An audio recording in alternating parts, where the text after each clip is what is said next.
Hello, hello, hello, everyone. Welcome to Gay Town Hall. We are an amazing new digital television show bringing the LGBTQ community into the debate and advertising you with America's most diverse group of personalities from the LGBTQ community in history. We are alive every Thursday night here at 8 p.m. I am your new moderator, David Quinones, and I am very excited to welcome you guys to tonight's show. We're going to be doing things a little bit differently here tonight. So I would like to first introduce our lead host with us this evening. I'm going to let her introduce herself. She is a hybrid DJ / diva. Please give a warm welcome to my friend and our lead host tonight, Miss Power Infiniti. Hey, Power, what's poppin'? Hello, children. Hello out there in TV land. So, yes, I am here. I am ready to get this started. And I'm going to tell you guys what's on my mind. Like the sands through the hourglass, Trump's time is up. This bitch got to go, and I cannot wait. We are so excited. This is a very, very special edition because this is our celebration edition. And of course, I am very, very happy to be leading the charge on tonight's discussion. So come on in. Let's get the show on the road. All right, so let's see who is our host for today.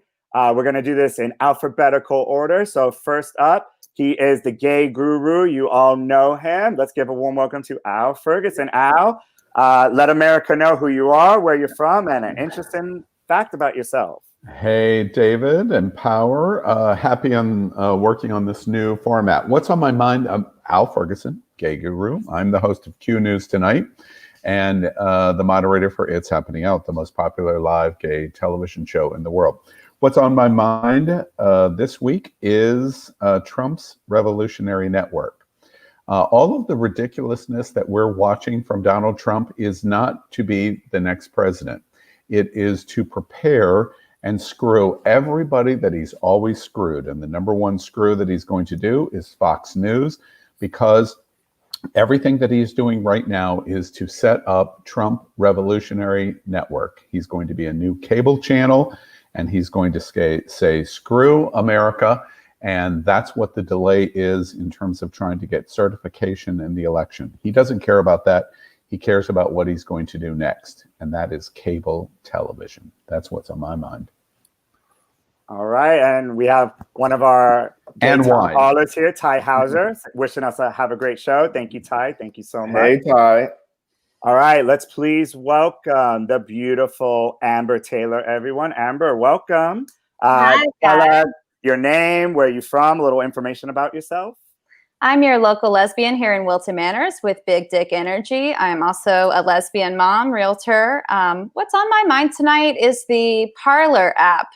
Apparently, it's been in existence for 2 years. It is a Republican propaganda machine with no fact checks. I wasn't aware of it until last night.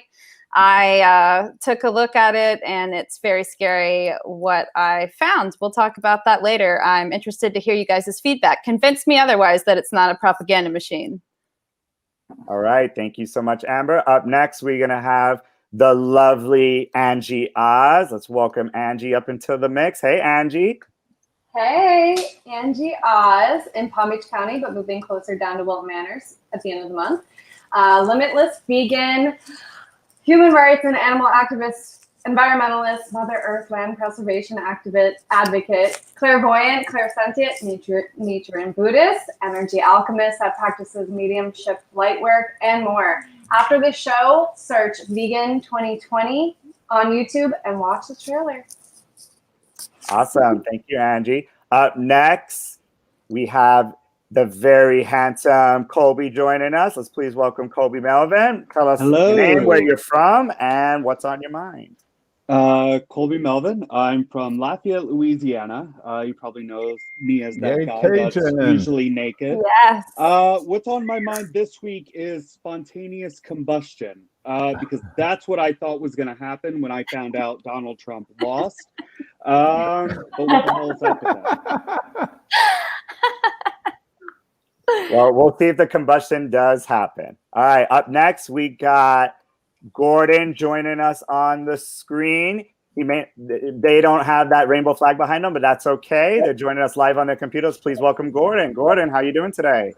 Hi, hello, comrades. My name is Gordon Woodworth III. I'm a far-left activist, a proud Unitarian Universalist. I'm a Druid. I'm a member of the Covenant of Unitarian Universalist Pagans, and a proud member of the Order of Bards, Ovites, and Druids.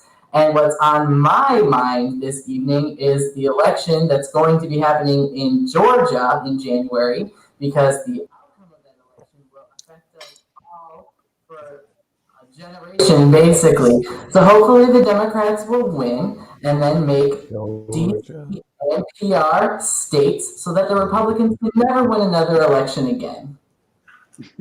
All right, and Chef Josie's giving a shout out. Sexy's in the house tonight. Props to Josie. Props to Hey, Josie. Chef. Hey, Boo. Hey, Josie. Hey, baby All girl. right. Who? Who?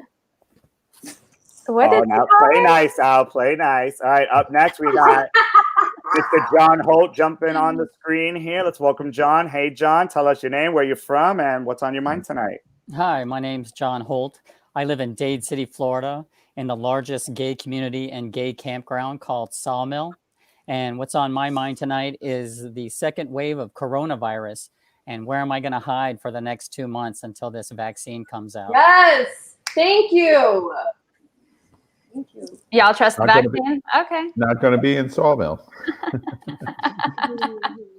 All right, up next, giving us some mask for mask realness. Let's please welcome Miss Randy Boo to the screen. Hey, Randy, tell us what's up, where you from, and what's on your mind. Hey guys, I'm in LA. What's on my mind is I just recently dropped a track. If you guys make sure to check it out, it's called Take You Down. And I've recently worked a music video with Pretty Boy Rock and Kid. And hopefully it'll come if you guys will enjoy it. And that beard You is will looking enjoy all it, babe. sexy. on that now. Oh, yeah. Sexy, yeah. He All traded right. he traded in his glasses for a mask. Right. I couldn't put on the glasses. It was irritating my ears. That's why. Yeah. It's an effective right. mask. And last but certainly not least, the quietest shrinking violet of the whole group. Let's please welcome Russell Roney to the hall. I'm so shy. Okay, I'm turning my headphones off. I'm Ross Cerrone, a musical theater performer, and I'm what happened was somebody dropped an espresso on a pile of glitter, and here I am. What's on my mind is I made a purchase because it was 50% off at Halloween Express and all those other places. So I made these purchases. Highly inspired by Kobe in his recent photo. Rainbow I don't Bright. think it is good because. But yes, that is all. Thank you. And good night.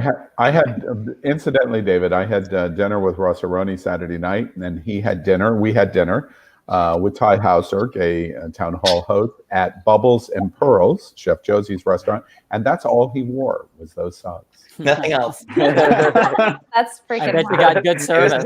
Just a Not even the mask. Only the best. Girls.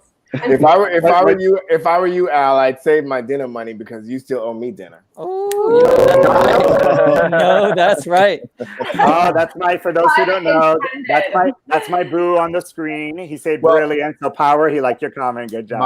My only observation to that is apparently only power can get away. Even Donald Trump can't get away with cheating. You didn't define the rules of the competition. That's your fault. Yes. You're not obviously you're not just drinking sour grapes, Al. Yeah. Comments are coming in. Russell Roney, Stop. Don't stop. All right, so we know that everyone shared on their individual mind. So for what's on your mind, if you had to come to consensus, what would be the number one thing you think is on America's mind right now? Who wants to go first? Pussy. Second. Wasn't pussy, but now it is. Thank you. That's the number one thing I'm trying to get off of my mind. It was great, Al. Wop, wop, wop. Blah, blah, blah, baby. You already know. That's Sandy Boo. Waffles and pancakes. I think the number one thing that's on Americans' minds right now still is the joy and celebration of this Biden win. I mean, did you guys see the dancing in the streets, the celebration, the twerk? That was so much fun. Power said it. Nailed it right on the head. I agree. Plus Corona, though. Plus Corona is spreading everywhere. I mean, the ICU beds are getting pretty slim out here in the Dakotas. I mean, in Oklahoma, a lot of places where they voted for Trump. Yeah. ICU beds interesting to that point. We are at November 12th. The Coronavirus Commission has not met even a single time since October 20th. And in the month of November, President Trump has not used the word coronavirus even a single time. And we have had the greatest 12 days of COVID-19 cases, hospitalizations, and deaths of all of 20.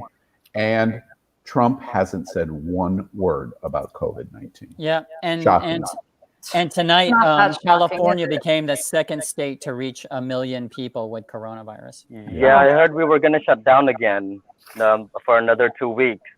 So we're probably going to be stuck in lockdown in the house again. I actually heard that on Fox News last night, and I don't watch it a lot, but the fact that I heard them say it made me really feel like we're going to be locked down because they never said that in March, and now they're saying it. Yeah. Have y'all seen the movie? Have y'all ever seen the movie I Am Legend with Will Smith? Yes, that movie's great. Okay, well, I feel at this point that's gonna be me. I'm gonna be the last kid. No. You're saying all of us are zombies. Honestly, guys, Who's gonna repopulate? No, I mean, honestly, guys, I feel like no matter what is going on in the world, no matter the danger, no matter the numbers that we see, it just seems like Americans are not taking this seriously. And we just seem to be fighting and pushing back against reality, which is that this pandemic is running through our nation like wildfire, and everybody seems to be over it. Like everybody has pandemic fatigue. Meanwhile, I have been stuck in my house since March 8th. I have not moved. I'm still in isolation. So I feel like I'm Power, I agree with you. Look at Power's picture right now in his house. He is completely wrong. He thinks he is the Will Smith character, but I am the monster that has just come out of the dark. I'm breaking into his window and getting ready to kill him as we speak. But that monster got his ass kicked, so. I was going around biting people, totally unrelated. Don't wait too long for that dinner. You may never see it. All right. I'm down to see that Power Legend movie. Is the election. But how do you think this is gonna? How do you guys think it's gonna end? Because some people believe that this whole coronavirus thing is a scam. Some people think it's not even true. There's not even so. I don't. Half of the America that voted for Trump thinks that, but everyone that can die from coronavirus will die of coronavirus eventually, and it might take 18 months, and it might take 24 months, it might take 3 years. But that's right. Randy just pulled a page out of. Politics have determined that they do not care if that happens. They're ready to part with those people. Randy just put a page out of Forrest Gump that says, "Stupid is stupid does." Could you put up Nicholas J. Wendling's comment? There's Nick. There's Nick, Al. Nicholas J. Wendling. The number one thing is not a Biden celebration. You have to realize that we are 50-50. We are at 50-50 divided this country. So for 50% of Americans, it is a sad thing. When will we have a candidate that wins with an overwhelming majority that the country can unite behind instead of further divide? The number one thing on America's mind is, can Biden unite us? Or will Trump sabotage everything on his way out? Will we have a peaceful transition? Well, I think that no matter how you look at it, Nicholas, no matter how you look at it, whether you're one of those that are sad or happy, like I said, I think the number one thing that's on everybody's mind this week is the election. Whether you're happy about it, whether you're sad about it, that's what you're talking about. That's what the number one thing on everybody's mind is about. Me, I'm on that 50% that's damn happy about it. Now, I do share your concerns about will it be a peaceful transition? Will Trump wreck things as he goes out? I believe those are definitely concerns that we all have. But right now, I'm reveling in the fact that we have won. I don't think he's going to, honestly. I don't think he's going to wreck things. And the reason is because he has been so silent generally, because he is trying to set up what the next thing for him is going to be. Totally. And I really think that's what the cable network is all about. Look, I continue to say to LGBT America, stop worrying so much about the election. And the reason is we are now 9+ days from the election. We have seen no smoking guns. There is nothing to indicate election fraud. That's right. Even Republicans are saying, wait, what are you talking about? Georgia was done right. Pennsylvania was done right. Nevada was done right. That's right. What that means is Trump is stalling. The Trump circle is stalling to prepare for what's next. Joe Biden is president of the United States, and that is not going to change. That's right. We cannot continue to placate the ego of Donald Trump. We can only placate it until January. That's it. If Georgia was done right, why are they doing a hand recount? Because of the demand that it's That's right. only 16,000 votes. 16,000 votes out of 10 million. He is doing the most logical thing. He is showing, I'm fighting 70 million. I'm fighting. He doesn't care about the end result. He knows. His inner circle knows he's lost the election. That's not right. what he's doing. What he's doing is setting up, I'm going to go out fighting. I won't concede the election. I am going to fight every step of the way. And when I launch the Trump Revolutionary Network, all he needs is 10% of the people who voted for him to support his new network, and he's an instant billionaire. Well, I think that might be true. But Richard Sand raised a good question. He said, "Al, then why is Trump firing all these key people?" There is a reason. I believe, Richard. I believe first of all, he has a hit list of people that he did not like, and on his way out, it's a scorched earth. It's a scorched earth strategy. He's going to try to be petty. That's the one thing. The other thing is that he is putting in people that are going to be career loyalists. That what they call it. I think they call it borrowing. He's borrowing these people into government that make it very hard, not impossible, but difficult for Joe Biden to get out of their positions once he does take over. So I think his reasoning for doing that is twofold: revenge, and also to cause Joe Biden heartache in the future. Well, the fact is he's amassed a base that consists of half of the population of the United States. So now that he has that base, he has to do a lot of things to please that base. That's right. Just like recounting the vote, just like acting like a complete fool about coronavirus. This is like a bad trick from. She says, "Recount. Who cares?" Yes, Chef Josie. Okay. Quit giving him 50%. He only got 47%. That's right. I mean, clearly it wasn't enough. Okay. All right. Well, that sums up. I wanted to test it out and see if the waters were hot. Clearly, they were hot. So I wanted to do a group "What's on Your Mind," and clearly, the election is definitely on everyone's mind. So thank you so much for everyone sharing. So we also want to get involved on a little lighter note. So me and Power, we spoke about it a little earlier. So we have a segment, which is our Gay Town poll. So it's something new that we're implementing with the show. So I don't know if all of our hosts have voted yet. We have the poll inside the chat. You can go ahead and vote on Facebook. You can go ahead and vote on YouTube. Our poll is the rainbow. Everyone has a favorite rainbow color. What is yours? Is it hot pink, which stands for sex, red, that stands for life, and so forth and so forth. So if you guys can all go ahead and vote inside our Gay Town poll, we will actually go ahead and show America's vote at the end of the night on the screen. So something different we wanted to try out with our flash polls. So what color do you think is going to win out of everybody, out of the colors of the rainbow? Probably pink. Vote for indigo. Vote for indigo. Turquoise. Sex is king. Sorry. LGBTQ means sex. Pink is going to win. I don't know. I disagree. I hope you're right. Sex can be It's art. not what I voted for, but yeah, I agree. I'm looking at the results. It's not what I voted for either, but yeah, whatever. Right. I'm seeing the results coming in. Hot pink is not winning, surprisingly enough. It's gonna be turquoise. This is why. America, you don't know this. Power didn't vote for pink because he doesn't have sex anymore. Oh. Meanwhile, his drywall is full of Trust me holes. when I tell you, I probably have Now, Power. everybody on this panel. Trust me. Power, I do want to say, as the lead host tonight, you have the power. Get it? If at any time you want to mute Al, you just tell me, and I can. Just do it. Just do it now. Yes. Just do it now.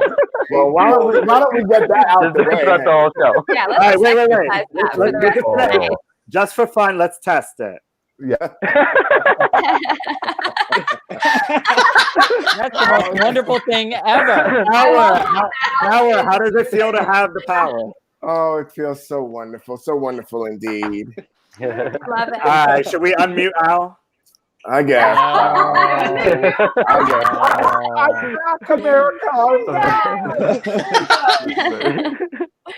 All right, so just a quick run through of the poll. Indigo is harmony, violet is spirit, hot pink, sex, red, life, turquoise, art, orange, healing, yellow, sunshine, and green, nature. So we're going to check in with our poll at the end of the night. Please make sure, America, you do go vote inside our poll, and let's find out who wins at the end of the night. So we are going to kick things up now with Power Infiniti, who's going to take us through our LGBT topics of the night. Before we get there, wow, the comments are rolling in. Let's see. Victor voted pink. All right. Predictable. Josie. I love it. It's on Facebook in the post, Josie. So make sure you go check it out. Carlos voted pink and blue. Girl. That's the color. Red, yeah. We voted for the same thing, boo. Victor voted Yeah. green. Oh, now Green. Josie found I it. feel I'll that, vote Victor. red. Yes, another red.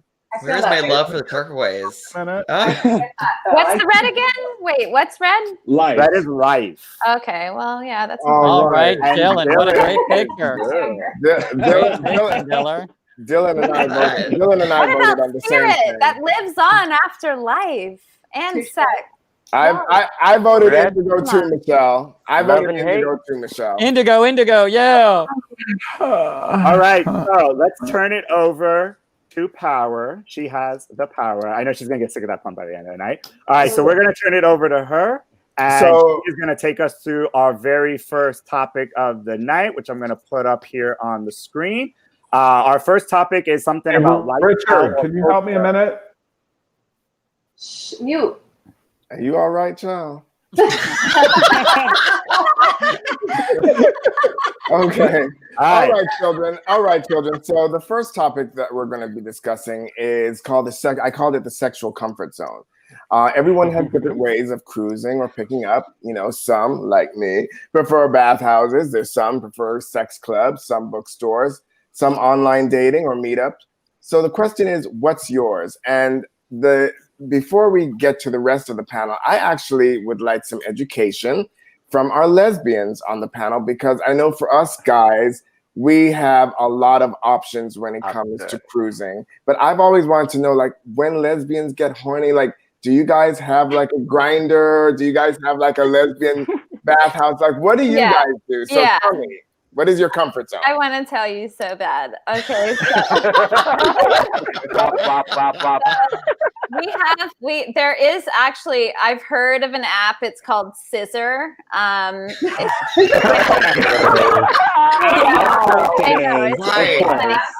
for lesbian hookups, I guess. And Tinder is supposed to be for just hookups too. But I have found love on Tinder. Thank you very much. Wow. Yes, but you never know, you know. So I would say the apps are definitely the lesbian comfort zone, because we do not have the luxury of bathhouses. Now, if we did have the luxury of bathhouses, I think probably only 40% of us would partake in that. We're probably 40% of us that would partake in that would all be like STD ridden. No. Honestly, my standard is I've neglected my social media on and off, mostly on, for a reason. DMs and messages on top of text is overwhelming enough. The last she has it like that. The last thing I need is an excuse to meet more people, especially not on apps. I don't do dating sites because When I have in the past, I deactivate it within a day or two. It's too much. Facebook and Insta are apps, honey. Just That's sorry, true. but it's That's the same true. shit.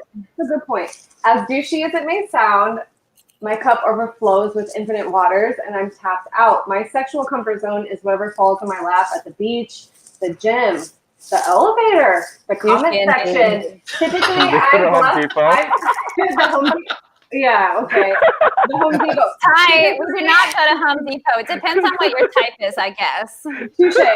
Not really my type, but typically I'm blessed with abundance enough, so I'm usually juggling enough. I'm good.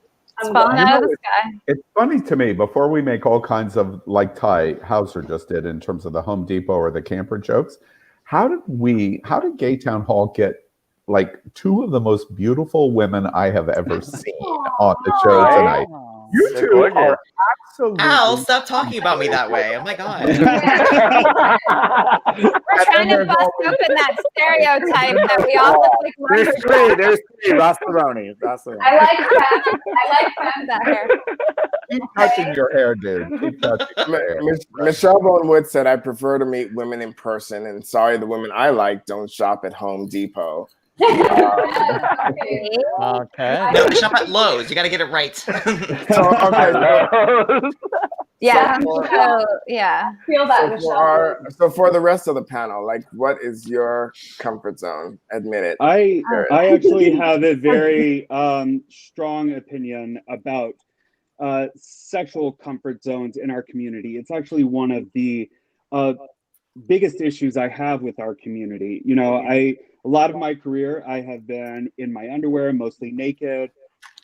And people take that as a pass to do whatever they want, grab whatever they want, treat you however they want. I've been raped 3 times, and I know I'm not the only one in our community. And it happens so frequently. And sexual assault in our community happens so much, and it's the equivalent. If somebody just walks by and grabs your ass, grabs your dick, if a guy walked up to a woman and did the same thing, they would be arrested for sexual assault.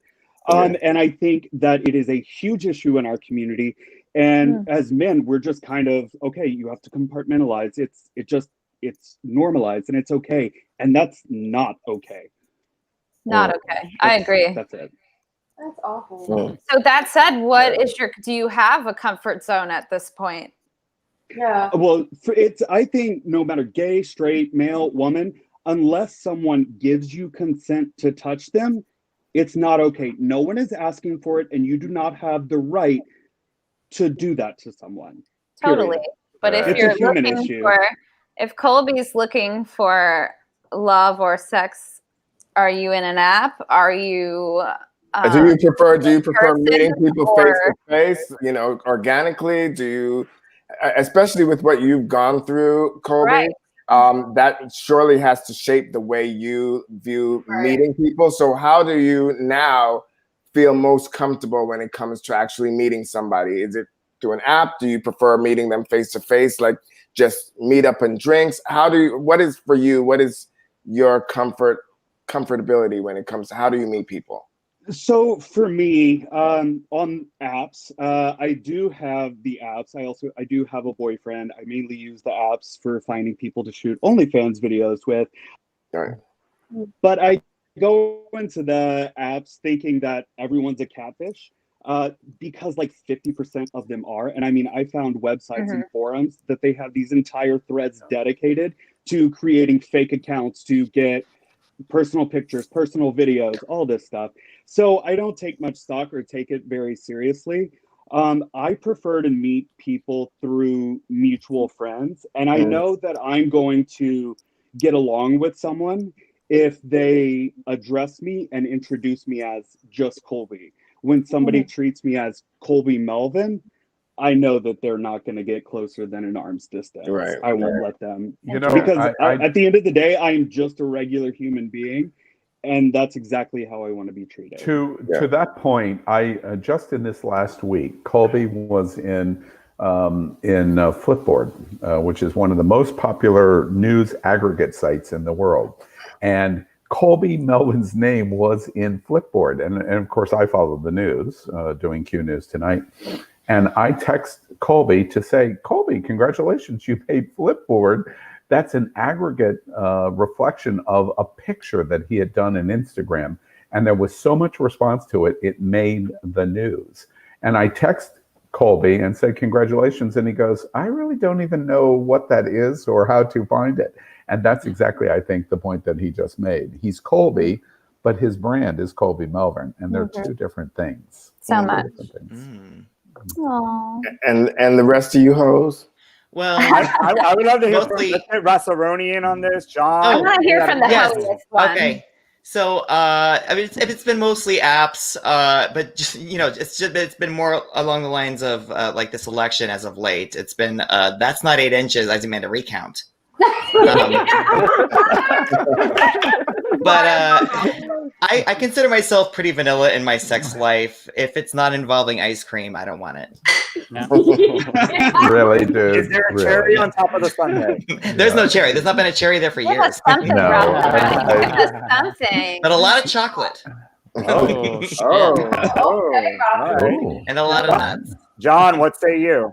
I'm pretty old-fashioned. I've tried all the anonymous sex in the back rooms, and I definitely just prefer to meet somebody and get to know them. What kind of meat? I don't know. I mean, Are we like talking friends to through people? friends through friends. I mean, I try the apps, but it's very difficult to meet people that way, I think. So No, I mean like a prime rib cut like a or prime like rib or steak. something. no, whatever. Drinks or over dinner, whatever. Vegan Sure. meat alternatives. And Randy, what say you? For me, I'm shy when it comes to like in person. When I see a guy that I'm attracted to, I'd be shy to go up to that person. So Wow. when it comes to apps, it's easier for me to kind of be like, hey, I saw you in the corner. What are you doing? Need help? So I would say I use the apps more for me. It's more comfortable for me to get what I need for the night. Need help. Isn't that interesting? It's easier for somebody like Randy in an app. That's super fascinating. I would Randy's I slogan would is say that- "Thank you for being a like- friend." I And would he's say super that, hot. one thing I can relate to that Colby said is as a performer in the nightlife industry, I always tell people that the easiest way to pick me up is I really am more comfortable when people don't know power.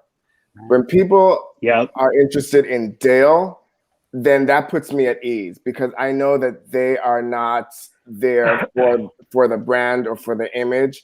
They're there for me. And actually, if somebody doesn't know who I am, like if I say, I'm Power Infiniti and they're like, who's that? That really makes me feel good because if I'm interested in you sexually or if I'm interested in you on an intimate level, and you don't know, nor do you give a damn about my nightlife persona, then that makes me know that your interest in me is not because of my popularity.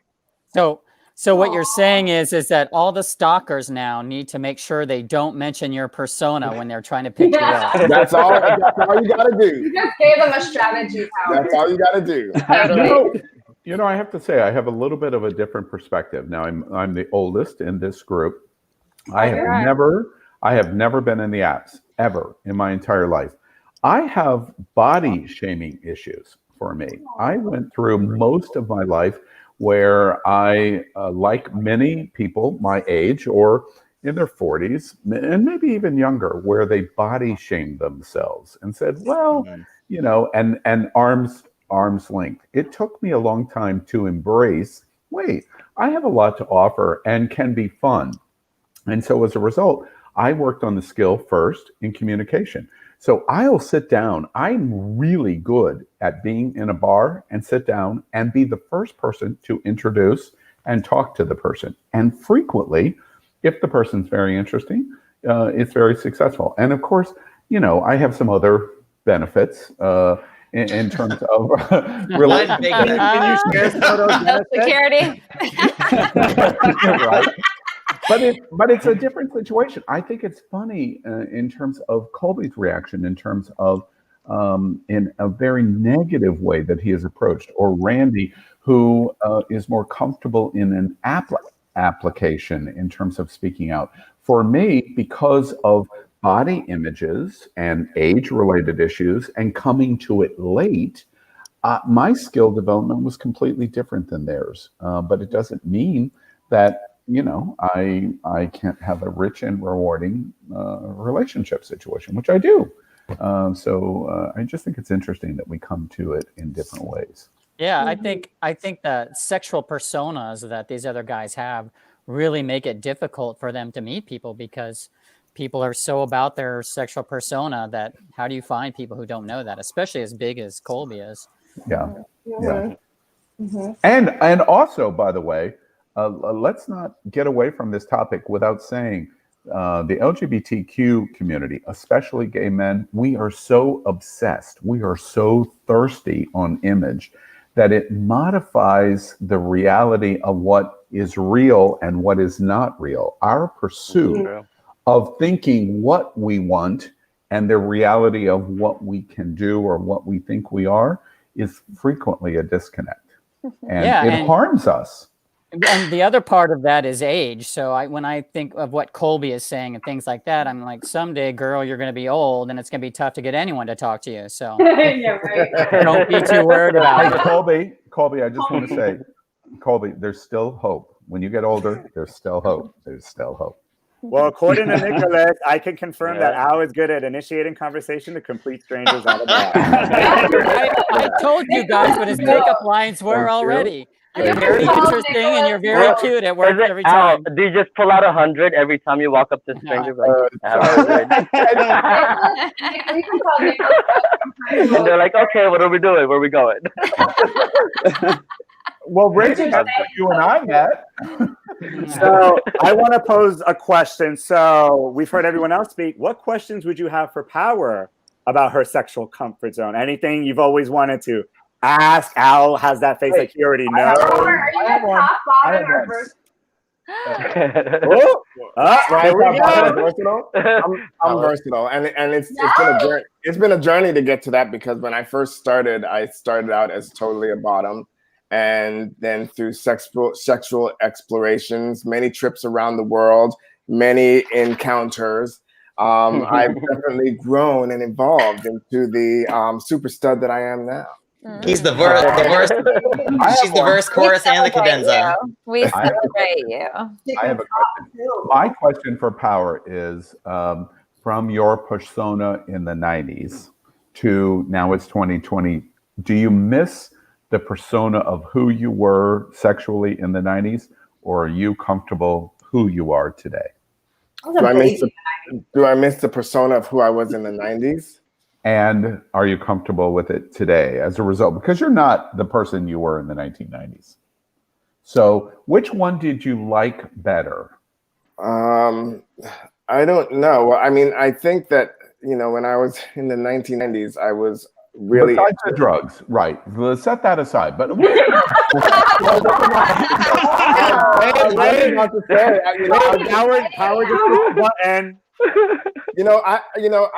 I said something earlier, and I think it went over everybody's head, and people probably do not believe this, but I'm going to say this, and I'm going to be very resolute. I said that I've had more sex than probably every single person on this panel, and that's hard to believe. Excuse me, hold on. That's hard to believe. That's hard to believe because you have two people on this panel that are known for, you know, for their sex appeal.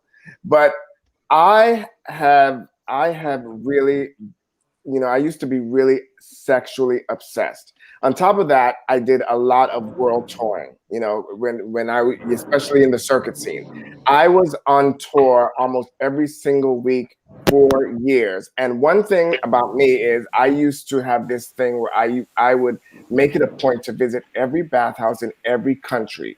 And I would be at bathhouses a lot. I remember going with Abel, and me and Abel would be traveling to different cities and different countries. And the car would pick us up from the airport, and he would go to his hotel, and the limo would drop me off at a bathhouse. So I've probably had innumerable amount of sex, and I think that a lot of that was drug ridden. I lived a very heavy party life. I'm married now. I'm very happy now. And so even though that was fun and I will never regret it, I've had a lot of great sex. I'm very, very happy with who I've grown into today. I have a question for Power. How did you escape all of the negative consequences of that life? Whatever negative. Well, I'm asking. Did you? No, I didn't. I mean, it led to an arrest. It led to. Thank God, it did not really impact my career because I've always managed to still be a mess in private and still be that professional bitch on stage. But it's led me to some really dark times. I mean, it's led to an arrest. It led to my fight to stay in this country because that arrest then triggered the immigration, the Department of Naturalization coming after me and wanting to deport me to a country I've never lived in, which is Trinidad and Tobago. And that was a 6-year fight to stay in this country. I'm now a citizen and I won that fight. But I've had a tough road. And it's been because of the decisions and the party life that I lived before. So no, I certainly did not escape unscathed. Yeah, you are so lucky. You're so lucky. I am. What was the turning point, if you don't mind me asking? What was the turning point for me? I think was arrest in jail. Yeah, arrest in jail. And I don't just mean one day in jail. I mean I wasn't in lockup, but I was there for a good 8-9 days, and that was after I had already been arrested, and then I went back to drugs and violated my probation and went back to jail. And that second time in jail that I finally took. You know, a lot of people don't know this, but I'll reveal it right now. Power and I are such good friends because we met in jail together. That's where we met. Yeah, I shanked him and took his lunch. It's way easier than I thought it was going to be. Wait, who was on the top side? Who got the top bunk and who got the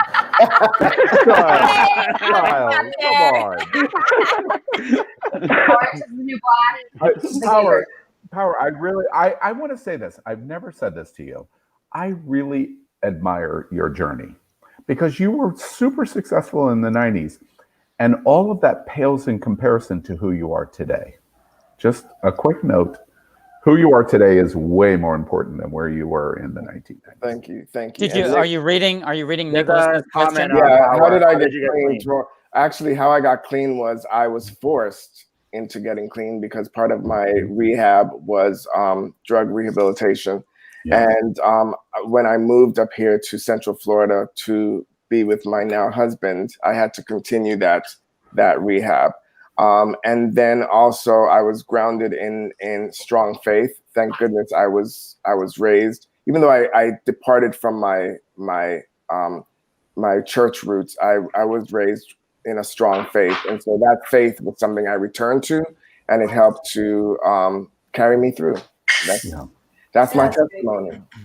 Yeah. That's beautiful, Power. Thank you for sharing. Let's give Power a round of applause, everyone. Yeah, seriously. Great first topic. It's so vulnerable to share and beautiful. Thank you. Alrighty, not so much. So let's move on to the yes. Let's move on. So now we're going to move on to one of our new sections called Hout Headlines. You guys might have been familiar with just one more sentence, but we're going to do this a little bit differently. So get ready for our Hout Headlines. If it's happening, it's hot, it's out. It's our Hout Headline section. So we're going to do this a little bit differently. I'm going to read a question, a fill in the blank, of course, about our lead host tonight, DJ Diva, Power Infiniti. Your idea is to fill in the sentence, the blank, the headline, however you see fit. If you got a little sheet of paper and a marker, we're going to do this old-fashioned match game style. Hold it up to the camera so the people at home can hear you as well as see you. And Power at the end is going to answer the question. Let's see if we have a match, and let's see if she likes any of the answers that you guys share. So here is our Happening Out headline. DJ Diva, Power Infiniti, got an invitation to visit the White House this past election day. When she walked into the Oval Office, she made a statement to the current president. What do you think the first thing she said to the president of the United States was? Finish today's headlines. The headline is Power Infiniti walks into the White House on election day and tells the president blank. Take your time, no rush. This is an important headline, everybody. Power Infiniti gets an invitation to the White House on election day. She walks into the Oval Office, and the first thing she says to the president currently is blank. Wait. Hold on. Wait. Put it down. We're going to call you one by one. Let's surprise her. Let's see who's going to get a match. Well, we have to call Amber first. I know. We're definitely going to call. All right. Let me everybody done? Put your hands up if you're done. Yes, hold on, I can't spell. No judgment. This is a no judgment free zone. I'll just read it out of this. Never. That's I'm working on a budget today, so we don't have sound effects, but I will take it. All right, let's start with Amber. So, Amber, if you can please show us and read us your headline. Get the fuck out. No bad words. Get the F out. We're adult now, baby. All right, so Amber's headline tells the president, "Get the F out." All right, who wants to go next? Me. All right, go, John. Hey, child. That's what he's going to say to the president. Now, why did you choose "Hey, child" for the headline? Because he knows me. That's what he says. That's what he always time he meets anybody. Hey, child. Yeah, the world's coming to an end. Hey, child. All right, who's next? All right, Rossaroni. All right, now I'm expecting great things. I've heard you're the best at this. Oh, thank you. Okay, great. I chose unidentifiable loud screaming.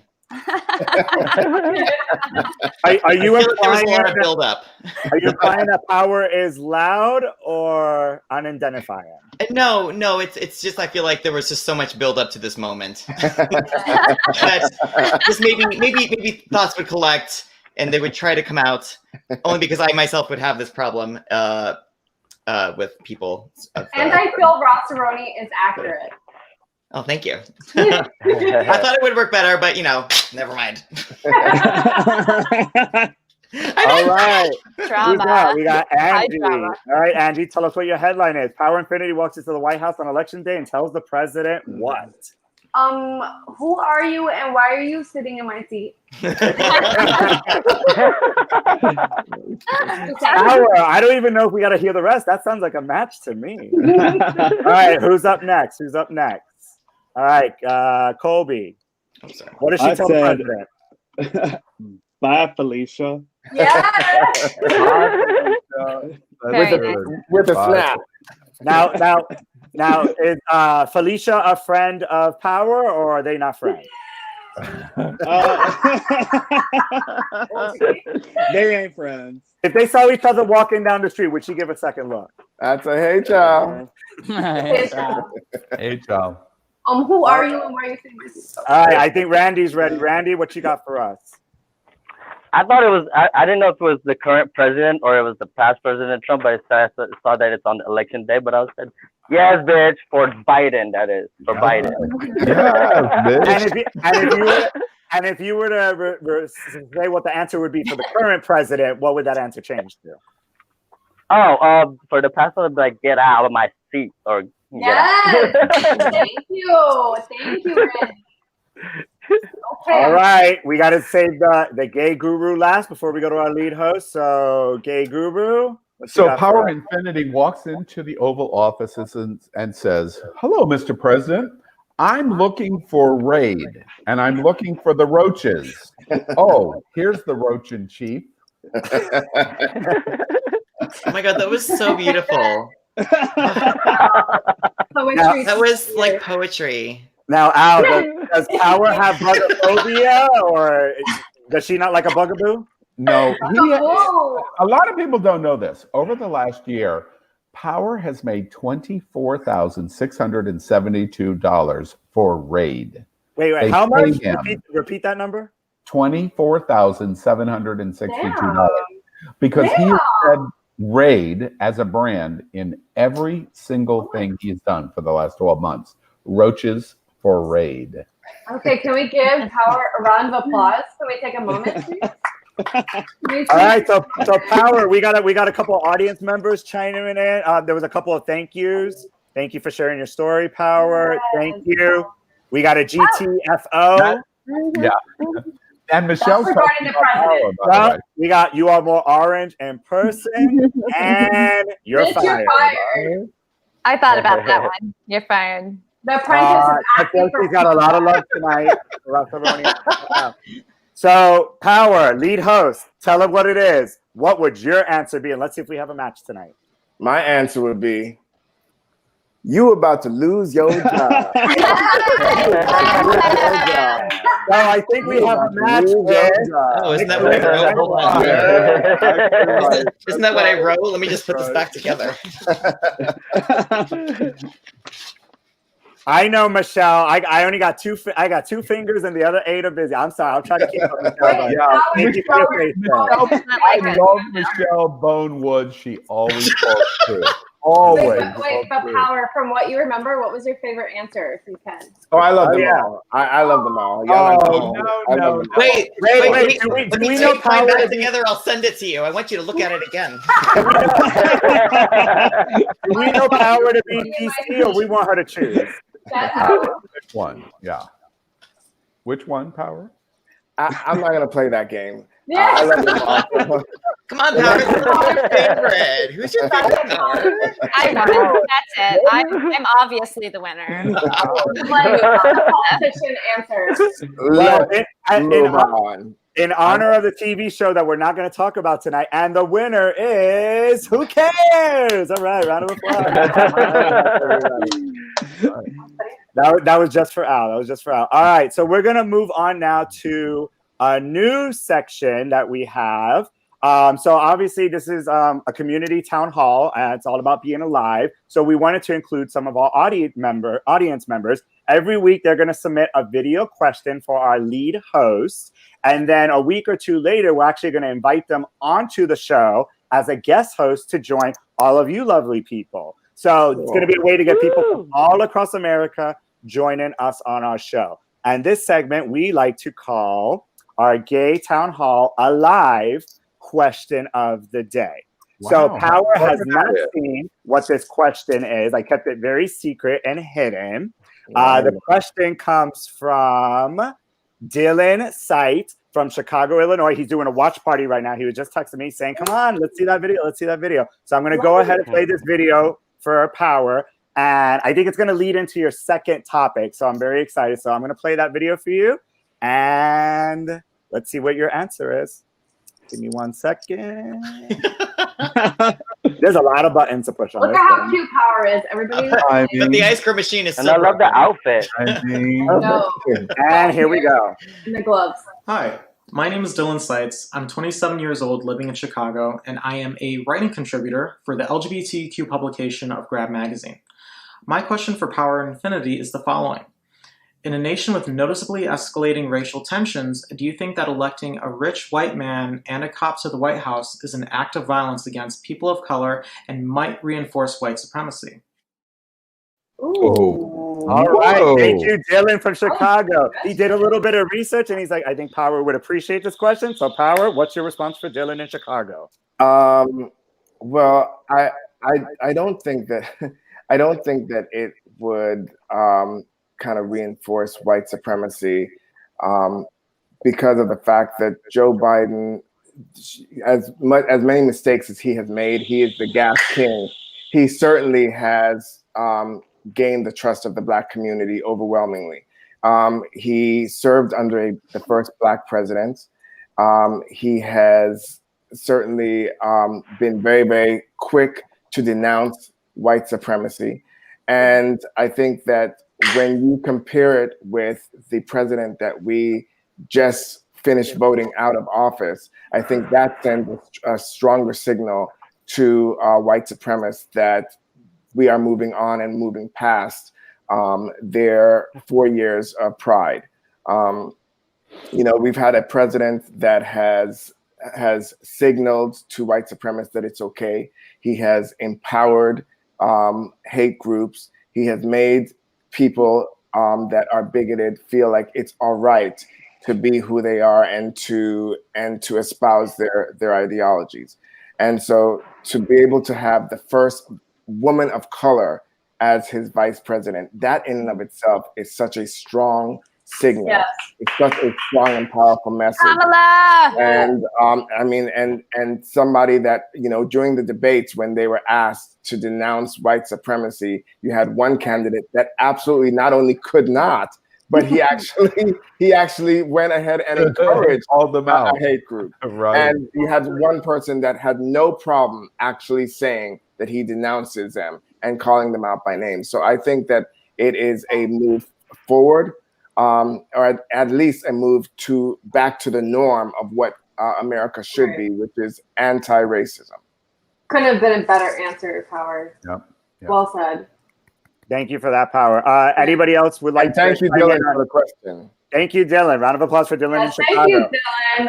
Yeah. Would anybody else like to chime in on a live question of the day? Anyone else would like to share their thoughts? Don't all jump up at once. I think Right. Power Right. covered it. Power covered it. Wait, Howard, I do want to say one thing that does not, I completely agree with what Power said, but I do want to say something about Dylan. First off, 27-year-old Dylan is cute as all get out. But I do want to call him out for something. Ow, why do you think he was our question of the day? Okay, all right. Love you, Good Dylan. job, David. But Great let production, me- too. Let me draw attention, anchor of Q News tonight. Let me draw attention to something about Dylan. Dylan works for Grab Magazine. A lot of you in America don't know what Grab Magazine is. I do, and many of us involved in this platform do. Grab Magazine is a local or regional LGBTQ publication in Chicago. One of their most famous things that they do is called the Grabbies, which is one of the most important adult entertainment award shows in the country that they do in conjunction on IML weekend. I know Colby is familiar with it. I just want to say, and I want to give a shout out to Dylan and Grab Magazine. Never, ever in LGBTQ history has local LGBT news and magazines been more important than today, because it's the only way that we hear what's really going on in our communities. The major networks, the cable networks, they're not going to cover these kind of stories that Grab Magazine is going to cover in Chicago, and we pay attention to it. And I just want to tell Dylan, at Q News tonight, we pay attention to Grab Magazine, and we congratulate everybody connected with it and magazines like it all over America. You are incredibly important, and we congratulate you for the work that you do. Yes, we honor you. Absolutely. Absolutely. Thank you. Yep. I thought the Grabbies was like an SNL skit. It's a fantastic show. That's gonna be great. I've been I thought asked the to do Grabbies it. was like an adult award show. My friend Chi LaRue has hosted it. And Chi LaRue, by the way, people don't know close. this. She is 340 years old, and she's a vampire. And she hosts the Grabbies in Chicago IML weekend. Grab Magazine does an outstanding job. We congratulate you. So did that question sound a little bit like a woke question to you? It sounded a little bit like a woke question to me. What do you mean by that? What do you mean? I know, what are you indicating there? I'm indicating the far left, who feels that they're woke, and I think that by referring to it as an old rich man and a police person, that they are pretty far left in their questioning. But he is that. He is that, right? But he is that. But he hasn't been the same person the entire time he's been a politician. He can change his mind. He can evolve. He can appoint the first Black woman vice president ever to serve the United States. And he did do that. So, I mean, we have to believe. And Elimination makes a huge point when he says, look at the difference between him and Donald Trump. I mean, it's a step forward. Did you call me elimination? I'm sorry. I'm used to going back and forth with elimination. Amber's gonna be put in StreamYard jail. Elimination is my main person. What if he had asked a question about a poor white guy? Is it a rich white guy worse than a poor white guy? Ain't no poor white guy getting to the White House. Rich guys are the ones that own everything and hire us all. Pete have all Buttigieg the- could have gotten into the White House, and he's probably not rich. Dylan's Truth, okay? Dylan's story is so, the question is so important. Gordon did Q News Tonight with me, and Gordon said when we finished our lead story tonight, wow, nobody's talking about this. The lead story we did on Queer News Tonight was that when Biden is inaugurated on January 20th, he will be at inauguration the most pro-LGBTQ president in history. Now, everyone knows my support and my involvement with the Obama administration. He is going to eclipse Barack Obama. When he is inaugurated on January 20th, he is going to implement the passage of the Equality Act in the first 100 days. He has included trans in his acceptance speech. He is working on healthcare for LGBT. He is working on the elimination of many of our issues, a dozen of our issues. He will be the most pro-LGBTQ president in our history when he is inaugurated January 20. And the question then will be, if we get everything we want, which likely is what we're going to start to get on January 21, what do we do next? Because we're not anymore fighting against the world. We have equality acceptance. That's what's coming. Thank you, Also, Al. what do we define as rich? Because as an actor, I consider anybody who makes over 35,000 or around 35,000 a year highly like. It's all love relative, I Ross. suppose. I love Ross. I love Rossaroni for president, everyone. I'm poor. Rossaroni for 4 more years or 4 new years because he hasn't been there yet. All right, So, so- you know, I want to apologize in advance if I get elected. all right, so let's give another round of applause for Dylan for our alive question of the day, everybody. All right. Did you see his profile picture and the comment that he made? Whoa. Wow. That hairy chest is very alluring. I was a gay man. All right, so we're gonna did the right thing and hiring him. This is where we do that social media plug-in before we go into topic number 2. Please make sure you follow Dylan on all of his social media platforms. And if you're watching us tonight, the comments are very alive tonight. So please make sure you will submit your questions. You can send me a message. I'm going to be doing a contest on Facebook where you can submit your questions and your video can be played next week. So if you want to find out more on how to be in Gay Town Hall, here's a brief little video. We're no longer on Zoom. We are now on StreamYard, so that's the only difference. But here's a little video about how you can get involved with Gay Town Hall.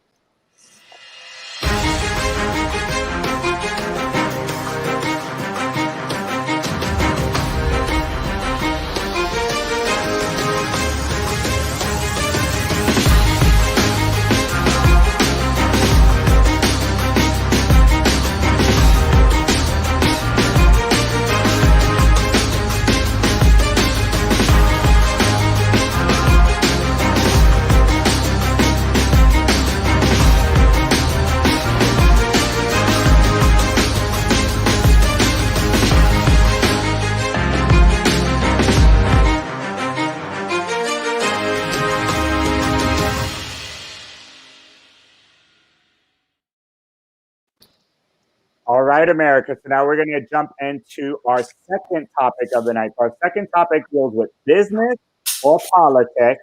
And Dylan's question was the perfect segue to let our lead host, Ms. Power Infiniti, take us away with our second topic of the night. So, Power, you have the floor. Okay, so the second topic of the week is, well, it's really about what America thinks about this. What does it say? What does this mean for America? Biden's win, yeah. So about Biden's win. Hey, you know that. I just copy and paste. I wrote the question and couldn't even remember. Okay, so Biden's win. We actually spoke a little bit at the top of the hour about Biden's win. So let's kind of skip over that because we don't want to repeat the same thing. But let's actually talk about the significance of Kamala Harris. What do we think about the Kamala Harris being the first woman of color to be the vice president? Like, never in my lifetime did I actually think I would see a woman in the presidential office, be it vice president or president. I thought we might get to it with Hillary. We didn't. And apparently America is saying baby steps. So we're starting with the vice presidential position.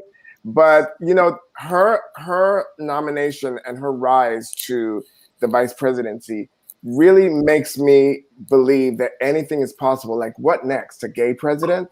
What do you guys think? What about the significance of Kamala Harris being the first woman of color as VP? I think it's huge. We're all breathing better. We're all happier since we found the news out on Saturday. I know that most of the women I know are really inspired by it. And we're just the fact that she was in the running for the vice presidency. So we're all extremely happy. I mean, first woman of color, even better. First of all, I'm gonna take it there. Let's celebrate the first woman and first person of color as VP, the one and only Kamala Harris. Looking through photos of literally every single VP over the years prior to her has me like, what in the actual, like, what's going on? And most of all, I'm talking to you, Midwest America. Seriously, though, some of you revolutionaries are displaying a lack of prioritizing joy. Please let the people you are a stand for and fight for be happy for a moment. And also at the same time, go check out at DRose225 on Twitter or Donnie Rose on Instagram. That's DONNEY_Rose. Period. Like, he is wise. Relief, pride, skepticism, vigilance, and critique can all exist at once, point blank. I'm not a person of color, and I'll never experience what a person of color experiences from their shoes, especially over the years, even more so in this country of all places. However, we have to, certainly in our community, hold them accountable for systemic change, and in general, at all costs. Tragic said, not much will change fundamentally, but evidently, half of our country has no problem living in a world where people like us and so many other communities are stripped of our rights. Please continue to make your voice heard and shift into new possibilities, because we did that. Prisons still exist. Children are still in cages. Loved ones are still separated by a border. Trans folks are still not safe, and a failed capitalist system still reigns. Corruption is still very much alive, driving our systems of care. Adequate, safe, and affordable housing for all is still a dream. No one knows this more than the people that wake up with this weighing heavy on their heart every day, but the strategy of voting works this election. You attract more folks to the movement when you center their experiences and lives. Finally, yeah, celebrate and don't get too excited getting your hopes up, because there's still so much work to be done. That's right. That's right. Well, I would just say, you said it's baby steps, but Biden's the oldest president in history, right? So what that mean, child? Might not be a baby step. Might not be a baby step. Well, I mean, the fact that we have a woman VP, let's take it just aside from the fact that she's a woman of color, is in and of itself a baby step for this country. America was not ready for a woman president, but you know, I mean, think about it. If something, God forbid, happens to Joe Biden, guess what? We have a woman president. That's my point. Yeah, that's my point. By default. That's a good plan B. I'm happy with that plan B. Yeah. But I also want to point out, everyone's like, Biden's gonna die. Which I think should be free and legal for all. Plan B. Thank you. I just want to add that in there. Colby, I just want to point out that, you know, we are celebrating. This is amazing. But, you know, the Democrats are supposed to be progressive and representative of these communities. But 12 years ago, the Republicans ran a woman for vice president. They didn't win. But, I mean, that was a huge step. That it's crazy that the Democrat Party didn't take that step beforehand. I think it's great that we did it, but I still think that it shows that more needs to be done to unite everyone in the Democratic Party, since it does represent so many different minorities. And instead of all these minorities coming together on the fact that they are all represent minorities, they don't see each other as the same. And I think Kamala Harris is going to be a big step, especially if Joe Biden doesn't run again in 4 years. You know, can I Very say well said. on top of that,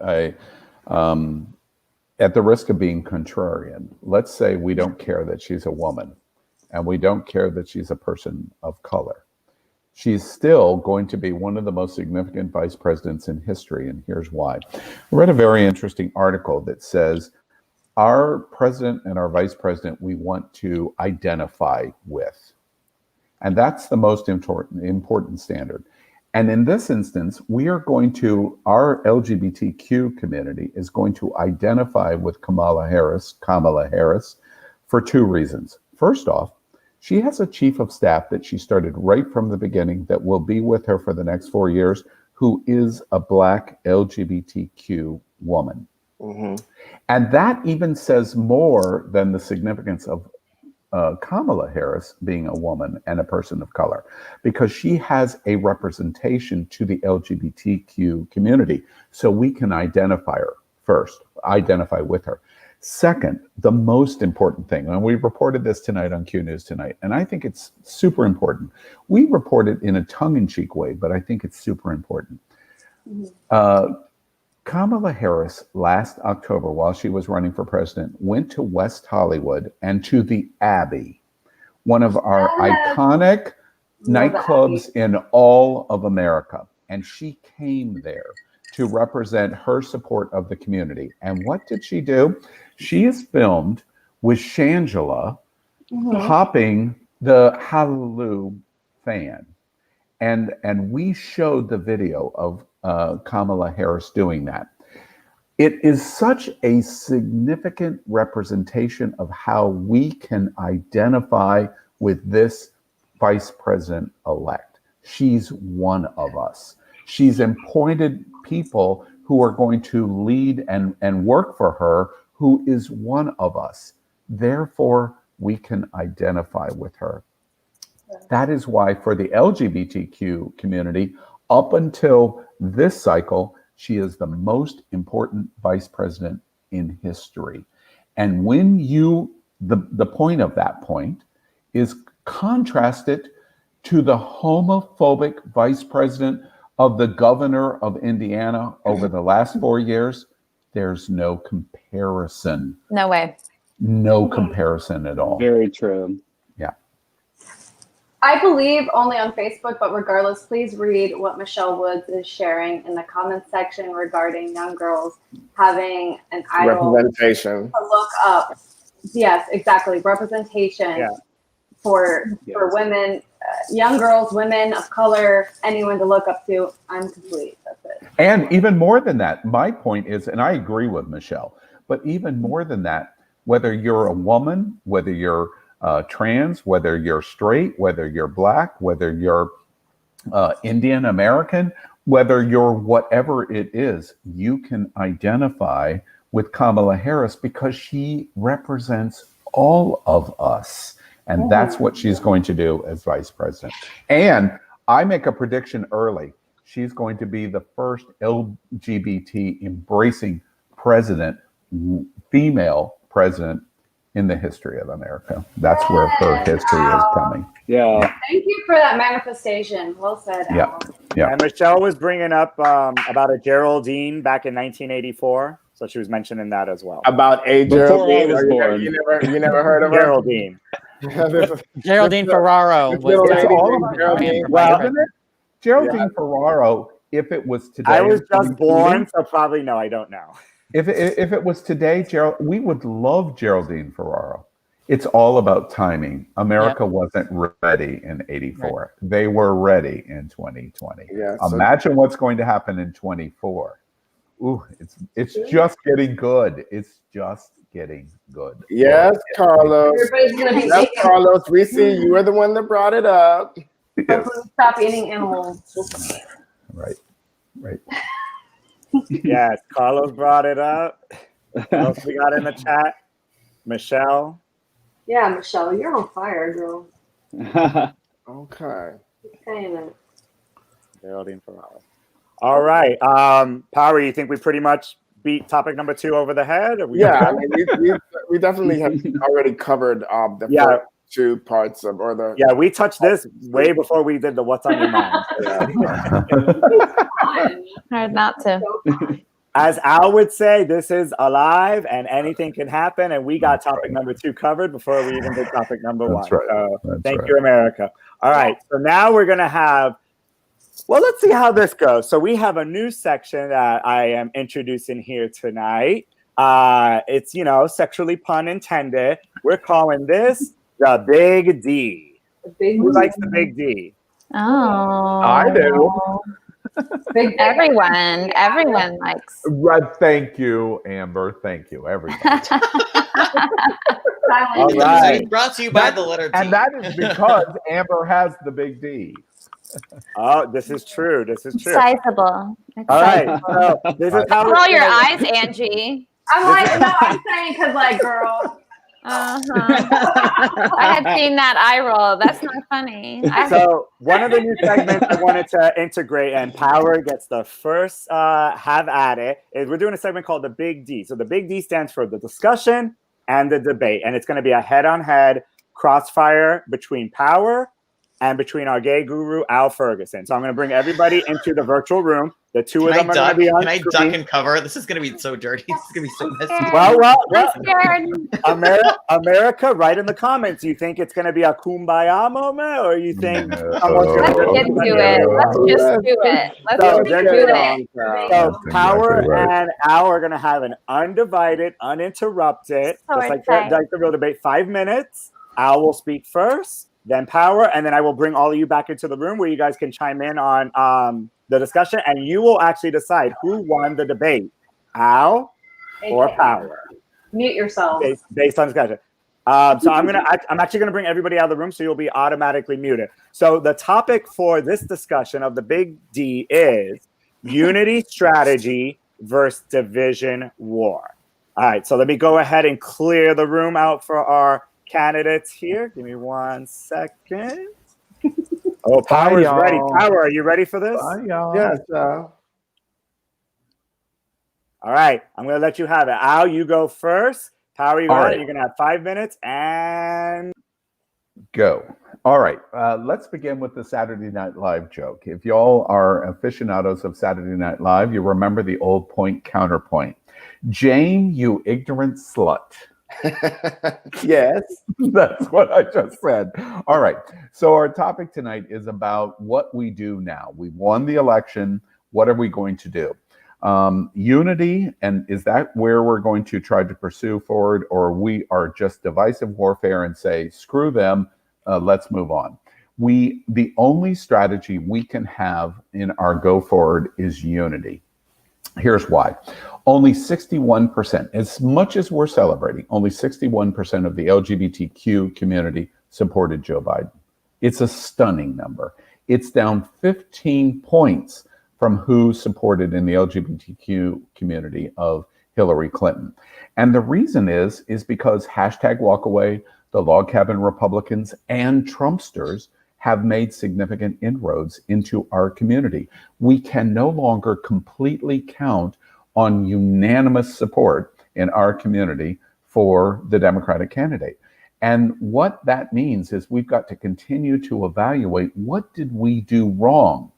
And once we do that, the only thing that we can do to bring them back into the fold is to try to help understand what they want and deliver it in the Democratic Party. Or the trend over the last 4 years will continue, which means that our divisive nature of declaring war on them will continue to propel them away from the Democratic Party and who the Democratic nominee is. Power's voice over the last 5 or 6 months has been very divisive.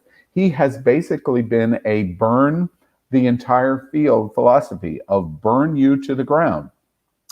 And while I understand that, that cannot be a successful strategy now. We have to move forward in terms of trying to bring them back into the fold. Well, you know, I think that every movement needs a carrot and a stick.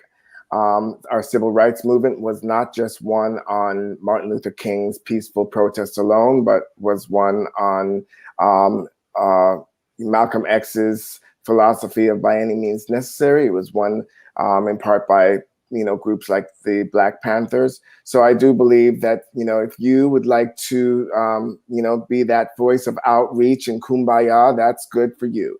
Me, on the other hand, I am going to pass. I'm going to take a hard pass on that, because I would actually agree with you. We wouldn't even be debating this if it was if we were just talking about politics.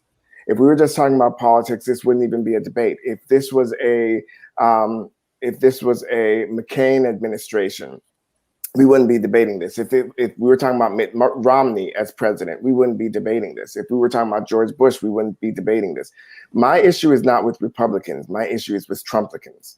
And this has now gone past the point of politics. We are no longer disagreeing on politics. We are disagreeing on principle. We're disagreeing on morality. We're disagreeing on humanity, and we're disagreeing on ethics. We're disagreeing on the fact that my life as a double marginalized citizen, as a Black gay man, is worth as much as yours. And when we are having that type of disagreement, then there is no kumbaya or peace in the valley to be had. That to me is like asking a Jewish person living in Hitler's Nazi Germany to reach out and try to come together with the same Nazis or the same Germans that support the Nazis that are trying to kill and oppress them. And so under different circumstances, I would absolutely agree with you. I would say we need to reach out, we need to try to unite. But when we're dealing with people whose ideology reflects bigotry, transphobia, homophobia, racism, then that's not a conversation that I think that we can have until that ideology, that mindset in and of itself is erased or rubbed out or dies off.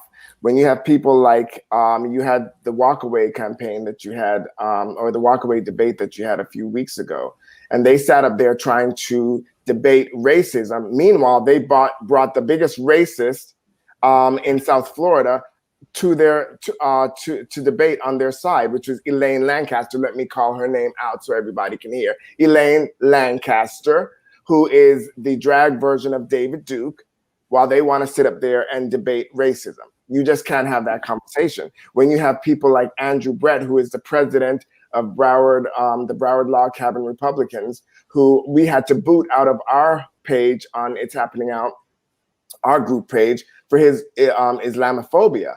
You just can't. I want to jump in when you're ready. When you have like the mayor of Fort Lauderdale, Dean Trantelis, who was bashed, gay bashed, not physically, but both verbally, by Trump supporters. That is beyond politics. That is way beyond politics, and that's what I can't reach out to, and I can't unify with. Okay. Oh, your turn.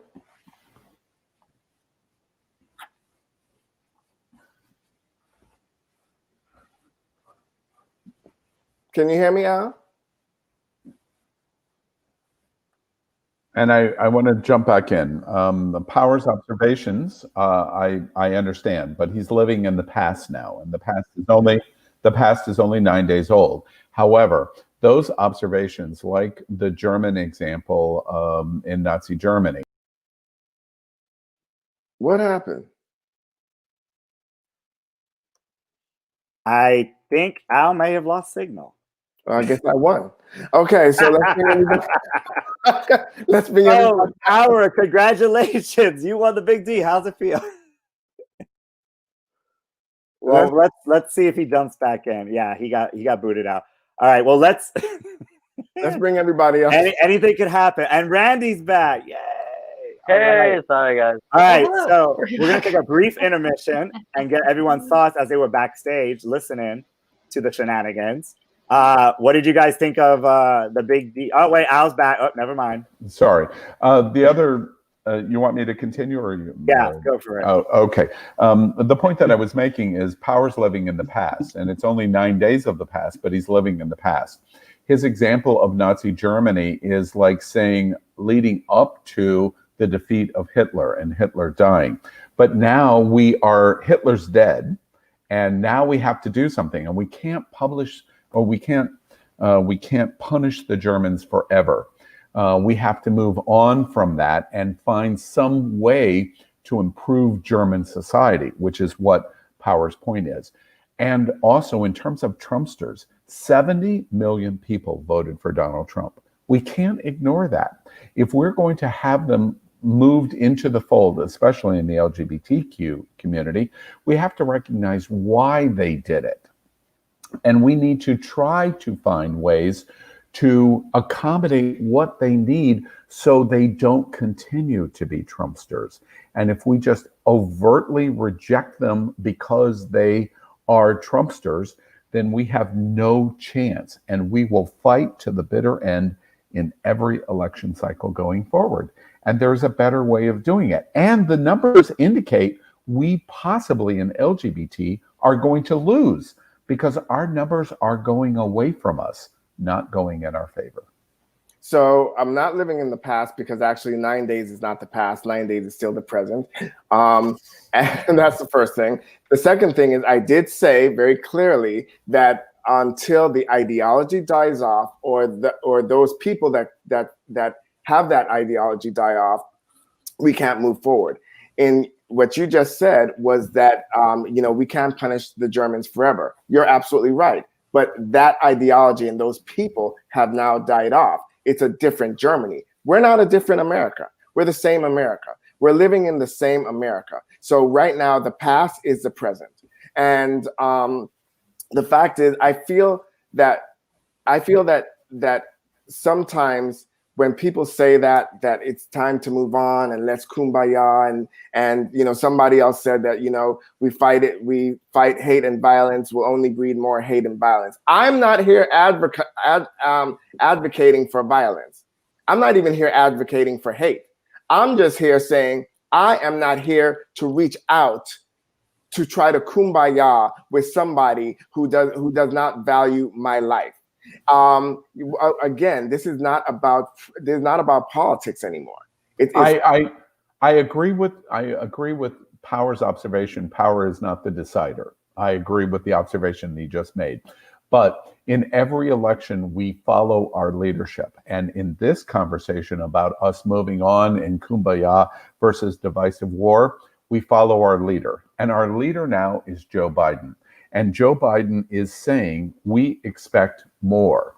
And he is in transition saying, I am reaching out to everybody. And the reason he's reaching out to everybody is even though he has 74 million votes, he cannot administer our government with 70 million that diametrically oppose him. So in every turn, we have an obligation now to try to reach out to pull as many of them in with us.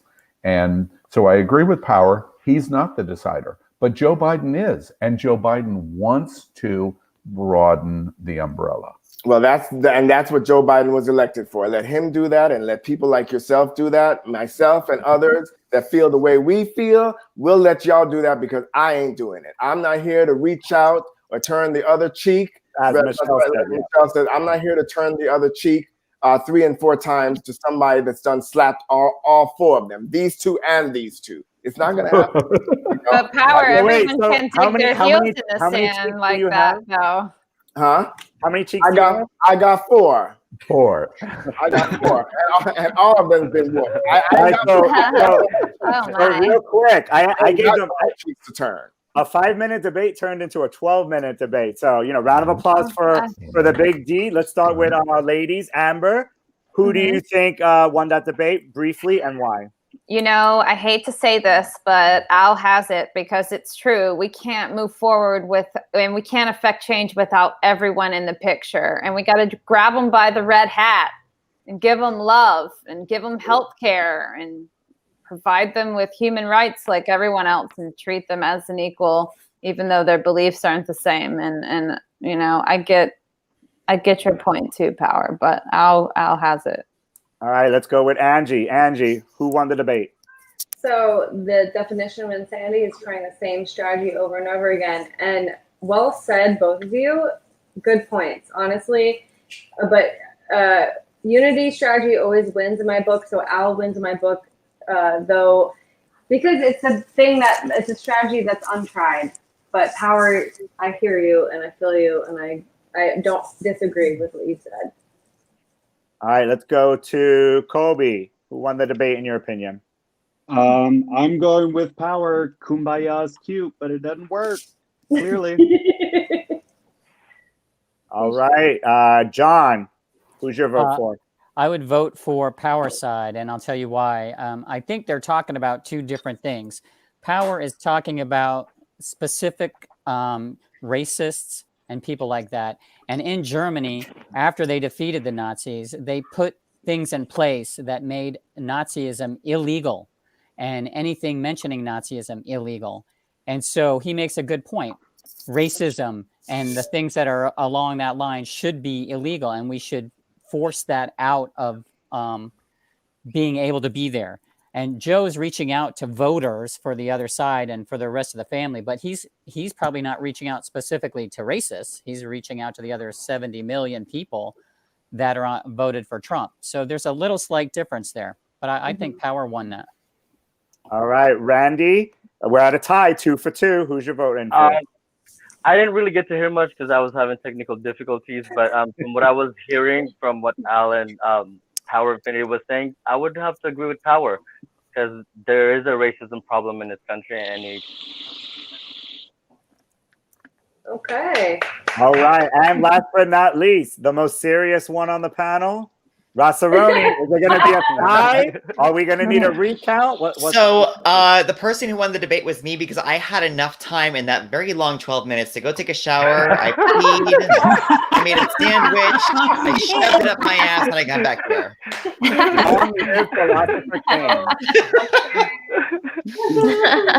By the way, you gotta pick. Oh shoot, I wasn't listening. No kidding. No, I actually kind of agree with John Holt. So, between Al and Power. All right. So I have to make it very clear to all the hosts and to America, I do not concede, and we are starting an immediate recount in Georgia. But you gotta wait in Nevada. So if I'm doing numbers correct, if Rossaroni is going with John Holt goes for Power, which means Power 4-2. So it looks like Power, you were the winner of the Big D. You know, I would just like How big is the D? I would just like to say really quick that I actually believe that Al is right in terms of what we should be doing. I know I'm not there yet. I'm not perfect. I'm trying to live my life in a more Christian way. I do follow Christ, and I do believe that Christ charges us all to love everybody, including our enemies. So from that standpoint, yes, we should love everybody, including, yes, racists, bigots, everybody like that. I'm just human, and I'm not there yet. So that's where I'm coming from. I can't blame you, Power. I don't blame you.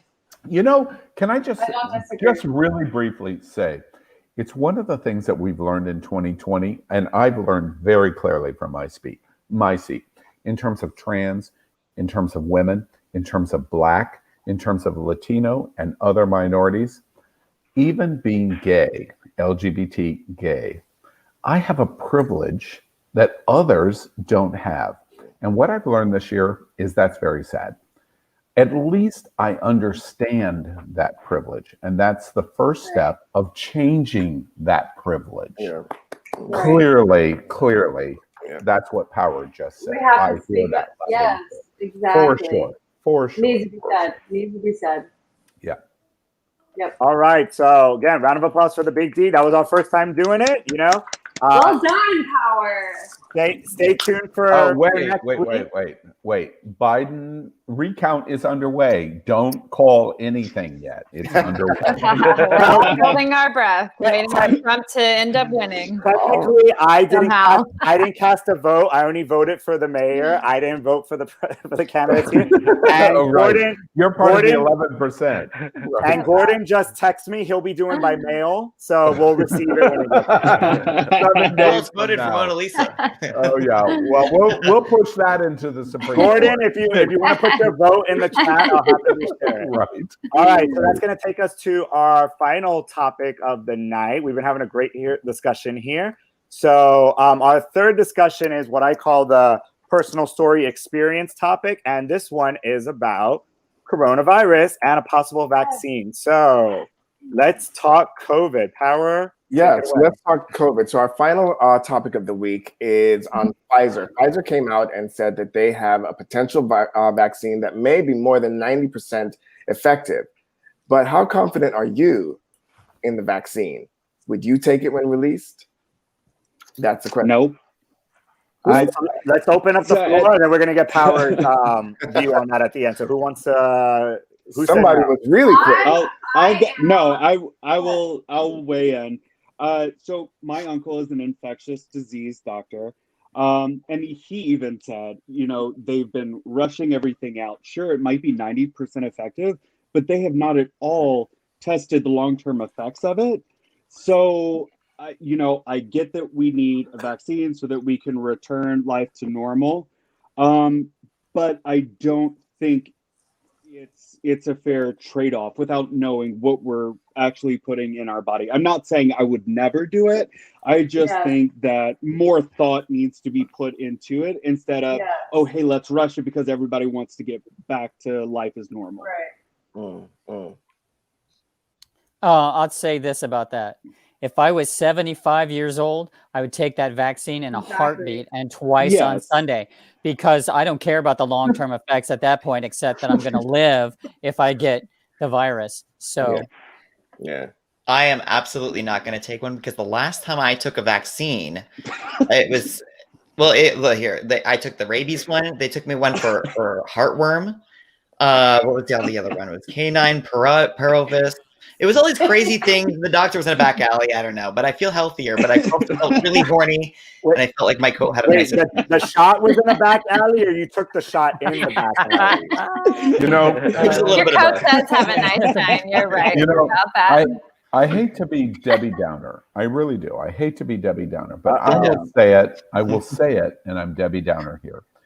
The LGBTQ community is one of the big communities in America that are really catastrophic on what's going on in COVID-19. And the reason is because we don't want to be told what to do. We don't want to be. But this is an issue bigger than us. Now, I've already had COVID. Presumably, I won't contract it again. There's a lot of conversation about that, but chances are pretty good I won't get COVID again in being asymptomatic in it. But here's the issue. We have two choices now. In 100,000 plus cases a day, and the number of hospitalizations and the number of beds that we have and the number of deaths that we have two choices. One choice is shutdown and isolation. The second choice is, if we don't, hundreds of thousands of people are going to die. Trump does not care about us. He does not. Right. The reason why he has not spoken about COVID is he never cared about COVID. Exactly. We just know it now. And as a result, the LGBTQ community, if we want any normalcy at all, we have to either take the vaccine when it's available, or we have to accept a lockdown. We know we're not going to accept a lockdown. Yep. So the question is, are we going to accept a vaccine? Because if we don't take one of those choices, we are going to kill hundreds of thousands of Americans. Can I just say something? I'm not at all confident in the vaccine and would never take it, or any vaccine for that matter, not only because natural holistic remedies work on my healthy plant-based vegan body in comparison to vaccines, but because just like I had predicted, there's already a new mutation of the Rona that they found testing positive in staff members of mink farms, where they slaughtered millions of mink that also tested positive, one to complement the pretentious and grandiose greed that is the mink coat industry. This mutation can't protect carriers that even have the antibodies. Therefore, in government records, they're saying that the COVID-19 vaccine more than likely won't do anything to the mutated COVID. Switching to a plant-based diet and going vegan isn't just about personal health, animal rights, or the environment anymore. It's about protecting us all from viruses globally, just like mad cow disease, swine flu or H1N1, SARS, MERS, etc. Here we go, COVID 21, 22, 23, and so on, because if we keep eating animals and doing what we've been doing, these diseases will keep showing up. Period. I'm just going to say, as a mother who would have the option to give the coronavirus vaccine to my children or not, I don't really feel like that's the time right now or anytime soon. I would wait longer than maybe a year to give it to them. I don't know if that sounds stupid to some people, but that's kind of my litmus test of what I feel like is dangerous or not. So, I honestly, take it. When I hear Amber say that, my gosh, this is going to be so unpopular. I know it. But I challenged this 3 and 4 months ago of saying, let's just accept COVID. Let's just head right into it, right into the headwind of it. Amber, without talking about Amber, but another mother just like Amber with children, the best thing that she could do was get her children infected and just be done with it and get it over with, because the risk is so small for her children. She doesn't even have to, that mother and those children don't even have to consider the issue of the vaccine. The vaccine is not designed for the mother, Amber, and her children. The vaccine is designed for the people that are in their 40s, 50s, 60s, and older that have great morbidity factors. And that's what's going to happen. When LGBTQ community gathers at Halloween on Wilton Drive, they're killing their grandparents.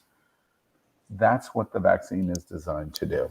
And when we argue, we won't take the vaccine, we have to decide it's okay on the number of people we're going to kill, because that's what 2020 has been. We are finished with Donald Trump. He is an idiot. He has crashed COVID-19. He does not care about us. The next questions are going to be, who does care about us? And that's what the vaccine is about now. It's hard to find any career politician who actually cares about us, that you feel comfortable that they care about you. I just find it so hard to believe that any of the career politicians care about us. What about Pfizer? Pfizer really, really doesn't care about you. Like, really doesn't. Well, the way to market. The way I look at this is, my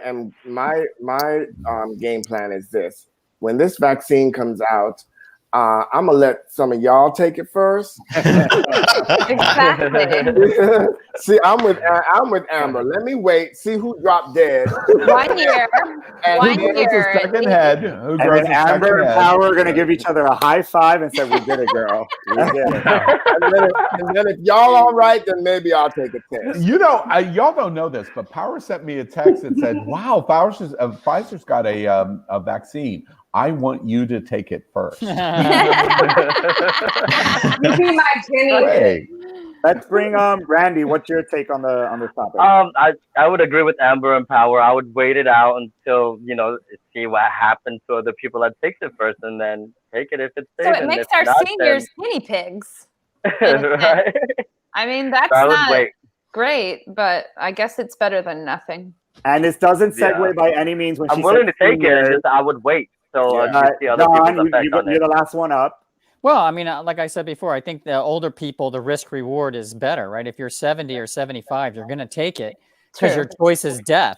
If you're young, if you're 40 or 30 or 20, you can afford to wait, because if you get it, you're probably not going to die anyways. If you're 70, 38% chance of death if you're over 70 years old. That's a big chance. AKA go vegan. Where are you getting those numbers, Al? That's coming right out of the CDC in terms of the percentage of death. So I guess to kind of wrap up on this topic, so Power, when it comes to like friends, family, lover, you would tell them the same exact thing? Wait it out before they take it, or you would let them make their own mind up? Well, I can't tell anybody what to do. It's their life, their health. I would never try to do that, and especially if, like John said, if somebody is older, I'm not going to tell you to wait it out. By the time you wait it out, you might end up croaking from natural causes anyway. So, you might as well do what's good for you. I'm just saying, for me, I'm still trying to be Will Smith on Wait. Yes. Wait. That's a really good observation. I'm really curious. Serious question. Your partner, without saying his name, age group that has some risk, his morbidity is higher. Would you recommend he take the vaccine? Now, my partner, yes, I'm recommending he take it. He would. Okay. I would, but he's my partner. That's somebody I can speak to, and I feel I have vested interest in what he does with his life. He shares his life with me, so of course I would tell him to take it. But even still, I would not want my partner to be one of the first to take it. I'm still telling him to wait. He's in very good health. He's a very healthy man, and I would still tell him to wait a little bit, see who drops dead, and then make that decision after. So, Power, how would you or the other host respond to Nicholas's comment here about the grandparents? And nobody asked them for their opinion and what they want. I totally get that. Look, they have limited time left, and if they want to see their grandchildren and they want to have those family events and they want to attend Thanksgiving and Christmas, I can't blame them. And they should be able to have their own free will in this. Life is too short. Who's to say that those people aren't going to live without taking the vaccine? What if they don't take it or they're ever going to catch coronavirus? Exactly. They may die of a heart attack. They may get run over by a freaking bus. I may accidentally say something loudly and scare them to death. Oops. Exactly. Totally. It's been known to happen. I'm still on the run. My name's not Rossaroni. All right. Well, I guess that brings us to the end, Power, unless you got any final words on Pfizer. No. Oh, I'm surprised no one brought up about him cashing out on the stock and all that. No thoughts on that? There was actually a comment about that, and I find it to be extremely disturbing. I mean, does anyone find that suspect as hell? Absolutely. Pfizer's priority is money in the bank. Not people. Never will be. They're writing our legislation and they're killing us in mass numbers, and they have been for years, these pharmaceutical companies, and they have to be stopped. Well, I mean, for one, I would say thank you for coming up with a vaccine. Even if you're motivated by money, at least you did something in the right direction, right? True. That's true. Yeah. There is a silver lining if it works. Yeah, I mean, just when's the last time Big Pharma did something good for people? I mean, everything they do. I mean, Big Pharma, everything they do is good. I mean, the drugs you take for HIV are from Big Pharma. It doesn't matter. They came up with them. Would you rather have no drugs and just die of AIDS? No, that's I guess it's a little sour grapes. What their priority is. Because their overreach when it comes to profits over human lives has been, I mean, kind of like exacerbated over the past few decades. They only make the most amount of money on taxes, and the government only influences all of fast food chains to create diseases that people need these prescriptions from. It's only like, they only like, they're so great. They're so good for us. They're so good. Well, there goes our Pfizer sponsorship. Thank you. In just one more sentence, Power, what do you have to say to Pfizer? Do you, as long as you save some people's lives. That's all I can say. I mean, I really don't. I'm not if my husband is dying and you give me a drug that's going to save his life, I'm not going to look at him as he starts to revive and come back to health and say, "Oh, thank you, Pfizer, but you really should give us a little bit more priority." Bitch, you just saved his life. I don't give a damn what you do after that. Yeah. As long as I can live and my loved ones are living, I really don't give a damn what you do with your stock. Yeah. All right, so that concludes that. So now we're getting into our final round. But before that, let's go ahead and we're going to reveal our poll. Who do you guys think won? Which color? Red. Indigo. Turquoise. I Red. think it's indigo. Is indigo blue? Is indigo blue? Or green nature. Violet. The original flag was turquoise Indigo is and purple. indigo. But Indigo. nowadays people say blue and indigo because Roy G. Biv. Okay, whatever the harmony is, I hope that's the one that won. Harmony is Spirit. indigo. Indigo is the spirit. That That's was my guess. No, indigo is Violet harmony. is the, Indica. Indigo is Right. harmony. Forest power was harmony. Pink. All right, so Screw this shit. Okay. I'm gonna attempt to share my screen. Let's see if this actually works with our Gay Town poll. Let me see if I can make this happen. The first While for you're every- doing that, can I just say, I feel like I'm in New York because it's almost 10 o'clock and I'm getting ready to have dinner. I'm a New Yorker. Yay! Dinner reading All right. Okay, where that, Jan? Let's see. Yellow and green and brown. All right, so survey says Indigo. My color Indigo? indigo. Wow, life is that. What? Oh my Hey, did god, it turquoise work? Did it won. I can't see shit. Harmony won. I Harmony can't won. see, so I'm just going to assume that turquoise won. No, Safely indigo is won. better. Indigo Safely. won. I can see it. Yes. Indigo won. I'm very pleased. Can I just say this is the epitome of America that life is down that much. All right, so the question to America was, how did the rainbow flag become a symbol of LGBTQ pride? Well, naturally, of course. Ha ha ha. Tell us in today's Gay Town poll, what is your favorite of the 8 original color stripes of the rainbow flag? 25% voted for indigo harmony, 18.8% for turquoise art, I demand a recount. 18.8 for violet spirit, 12.5 only, so it's not all about sex. God, hot pink. spirit over sex. Thank goodness. 12.5 red life. Nature would be last. Orange healing. 6.3 yellow and Angie. I'm sorry, nobody picked nature. Nature 0%. would be last. Can I make a little confession here, though? I kind of literally just chose turquoise because it was turquoise. I didn't even give a damn about what it said. So like our planet to live on. So, Two of my candidates won in 1 week. This is awesome. Biden and Harmony. so Power, did the people get it right? I think so. Okay, so we have another segment, but I would like to ask the moderator, David. It is 10 o'clock. Would you like to save it for next week? Because Yeah, we'll go ahead and save it next week because I know we've had a lot of it's been good 2 hours. conversation here tonight. So I want to say thank you to all of you. You're I welcome. mean, Thank you. this was a rough first half, but did you guys have fun? Yes, Yes. thank you to That the was Yeah. participants who commented and collaborated with us tonight. Yeah, as yeah. well. Thank you. Absolutely. Our guys studio made it. audience. Thank you for Like, watching. totally. Thank you. All right, so really quick, I just want everyone to kind of give their wish their good night to America. So let's just make our way back around the room and we'll start, ladies first. So Amber, wish America a good night. Hi, guys. Have a very good night. Love you. We won. Kamala. All right, and Angie. You're sexy, go vegan, save the planet. Bye. All right. Colby. Good nights cost extra. Oh, Yikes. should I put your Venmo and Cash App and PayPal up on the screen? Only fans will do. All right, John. As long as you don't prioritize money first. Good night, America. And Nick, let's go meet at the bar after this. I need a drink. Yes. Me too, John, bro. Yes. All right, Mass for Mass, Randy. Good night, guys, even though it's still afternoon here in LA, but have a good night and don't take life so seriously. That's my duty.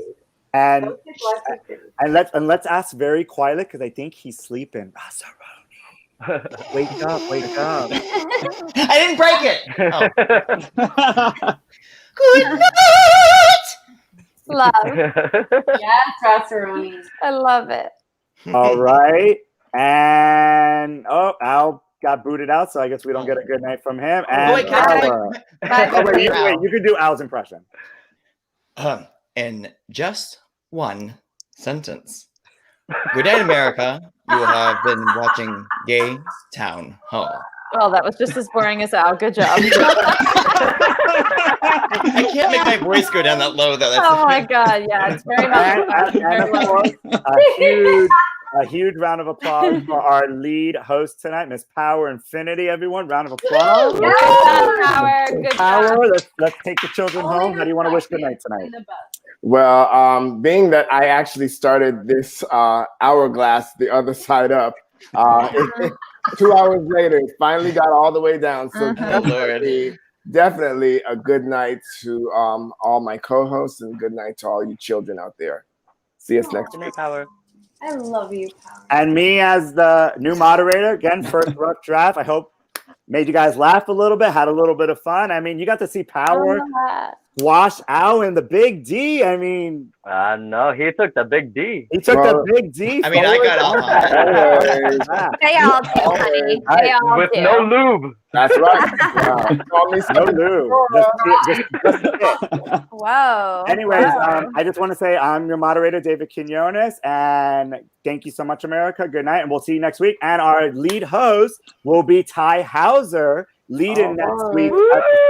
So he said he's going to take the children. He said Power brings the children to school, where he's going to give these children an education next week. You got a 68 on your test. We got to turn that to a 69. All right. Good night, America. Bye. Bye. Bye.